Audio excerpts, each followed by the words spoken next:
অনুষ্ঠান শনিবার 25শে বৈশাখ 9ই মে, আর সেদিন ব্রিগেড প্যারেড গ্রাউন্ডে কিভাবে হবে মঞ্চের আয়োজন। মূল মঞ্চ প্রধানমন্ত্রী স্বরাষ্ট্রমন্ত্রীর মঞ্চ, আর আরেকদিকে হচ্ছে রাজ্য মন্ত্রিসভার যারা যারা থাকবেন তারা বসবেন, এবং মাঝে শপথ গ্রহণ হবে, শপথ গ্রহণের মঞ্চ। এই তিনটে ধাপ করা হয়েছে। সামনেই রয়েছে চেয়ার এবং এমিনেন্ট গেস্টদের বসার জন্য সেই জায়গা।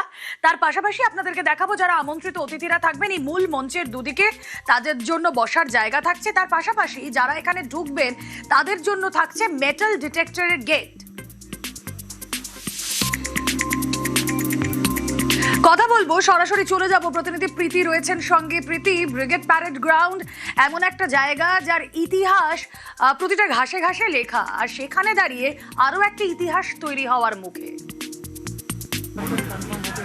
একদমই আগামী শনিবার কিন্তু এই যে ইতিহাস, সেই ইতিহাস সৃষ্টি হতে চলেছে, এবং কোথায় সৃষ্টি হতে চলেছে তা হচ্ছে ব্রিগেড প্যারেড গ্রাউন্ডে।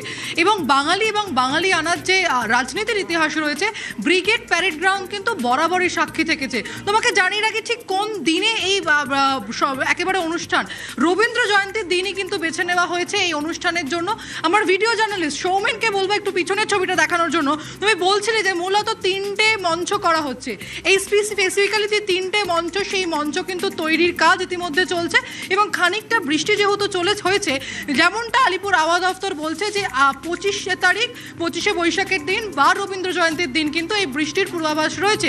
সেক্ষেত্রে কিছুক্ষণ আগেই আমরা দেখেছিলাম যে কলকাতা পুলিশ কমিশনার তিনি এসেছিলেন এবং আইজি সিআরপিএফ তাদের সঙ্গে বৈঠক সেরেছেন যে কিভাবে সাধারণ মানুষ, যারা কোটি কোটি মানুষ যারা এই যে ঘটনা বা এই যে মুভমেন্ট বলা চলে তার সাক্ষী হয়ে থাকবেন, তারা যাতে বৃষ্টিতে না ভেজে তার জন্য একেবারে কি কি প্রিকশন নেওয়া হচ্ছে।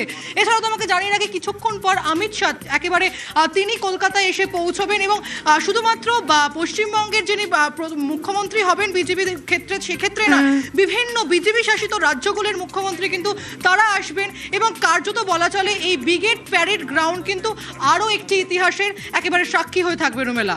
একেবারেই এটা পুরোটাই সরকারি কার্যক্রম। আমাদের এখানে পার্টির তরফ থেকে যেটুকু দেখার সেটুকুই দেখতে এলাম।